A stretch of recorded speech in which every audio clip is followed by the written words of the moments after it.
আসসালামু আলাইকুম। আলহামদুলিল্লাহ আমাদের খামারে একটি নতুন গাভী এসেছে। নতুন মুখ, নতুন ব্যস্ততা, নতুন আনন্দ আর তার সঙ্গে একটু ঝামেলা। তো আমাদের খামারের ঘরটা মূলত ৩টা গাভী আর একটা ছোট বাছুর রাখার মতো। সেই হিসাবে জায়গা অল্প। কিন্তু আলহামদুলিল্লাহ এখন আমাদের খামারে গাভী বাছুর মিলে মোট ৬টা গরু। আর নতুন যে গাভীটি এসেছে সেটা সাইজে যথেষ্ট বড়।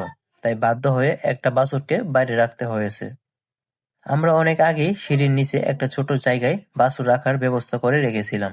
তখন ভেবেছিলাম যে কোনো দরকারে কাজে লাগবে। প্রথমে সে জায়গায় ছোট কালো বাছুরটাকে রাখি, কিন্তু সে এমন চঞ্চল, এমন চিৎকার করে, একদম ঘরে থাকা যায় না। একা থাকতেই পারে না বেচারা। শেষমেশ বাধ্য হয়ে সাদা কালো বাছুরটাকে সেখানে রাখি।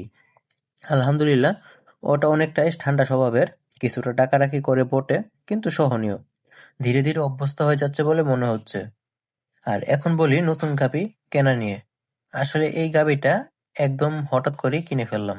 প্রথমে এর কোনো পরিকল্পনা ছিল না, বরং কোরবানির অনেক আগে এক পরিচিত খামারির সঙ্গে কথা হয়েছিল। তিনি একসাথে খামারও করেন, আবার এক গরুর ব্যাপারীও। তাকে আমরা আমাদের বাজেট বুঝিয়ে বলেছিলাম যে ৬-৭ কেজি দুধ হয় এমন গাভী হলে জানাবেন। তখন উনার খামারে এমন গাভী ছিল না, কারণ উনি মূলত বড় জাতের গাভী পালন করেন। তাই সময় লাগবে ভেবে আমরা কোরবানির পরে বাজার থেকে একটা গাভী কিনে ফেলি, যেটা কিনে আসলে একটু লসই হয়ে যায়। তো সেই গল্প অন্য কোনো ভিডিওতে বলবো ইনশাল্লাহ। এর মধ্যে হঠাৎ করে ৩ দিন আগে সেই খামারি ফোন দিয়ে বলেন, ভাই আপনাদের বাজেটের মধ্যে একটা গাভী পেয়েছি, দুধ ৬-৭ কেজি হবে ইনশাল্লাহ। তখন আমি আর আব্বু গিয়ে নিজের চোখে দেখে এলাম। সবকিছু যাচাই করে পরের দিন সকালে আমরা গাভীটা নিয়ে এলাম। সবচেয়ে ভালো কথা, উনি গ্যারান্টি দিয়ে দিছেন যে আপনার বলা মতো দুধ না হলে গরু ফেরত নিয়ে যাব।